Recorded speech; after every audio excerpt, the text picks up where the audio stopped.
Hello and welcome to art class. Today I'm going to teach you how to create a loom out of cardboard, and the specific loom we're going to be making is one that will create a pouch. This pouch will have 3 enclosed sides. It'll have 2 sides and 1 bottom and then an opening at the top. So we're going to learn how to make that.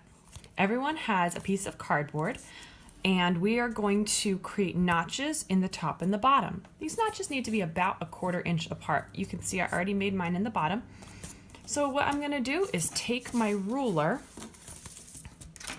and I'm going to put it across the top. My pouch is 6 inches wide.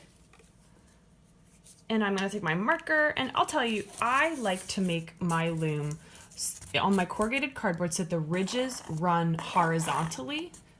Or the long way is vertical and you can count the ridges horizontally. That way, when I am weaving, it has less of a chance to bend. If I ran it this way, it has much more of a chance to bend. You can actually see it's already bending. So try to make your loom so that your notches in the top and bottom are along the long ridges in the cardboard. I hope that makes sense, that you can see right there, the long ridges. All right, so you're gonna take your ruler, lay it across your cardboard. Mine's 6 inches. I'm gonna mark every 1/4 inch on the top and bottom of my cardboard. So I put the ruler about 1/4 to 1/2 inch down from the top edge. That's about 1/4 inch down, and that's 1/2 inch down. So somewhere between 1/4 and 1/2 inch, closer to 1/2 inch. I'm going to lay my ruler and then I'm going to mark every 1/4 inch, just a little dot, every 1/4 inch on my cardboard. And I do that all the way across. All these little dots. Once I'm done those markings, I don't need to mark the very end. That's the end of my paper. There's no reason to. I'm going to make straight lines coming up from it. If you'd like to give yourself a really nice guideline, you can make a straight line across at the end. That's going to be as far as your markings go to. Now I'm actually just going to flip it over because I did it on this side. I made those straight lines up, and that's as far as my notches are going to get snipped to. Once you've created those notches on the top and the bottom, you're going to actually snip them.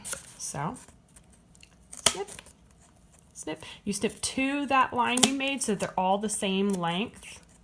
You don't snip past and don't snip too little. Less than 1/4 inch in is too small, and you'll find that you end up losing your yarn and losing your place, and it's hard to find yourself again once you do that. So we're gonna snip all of these. You should have between 20 and 25 notches. I think I have 23. It depends how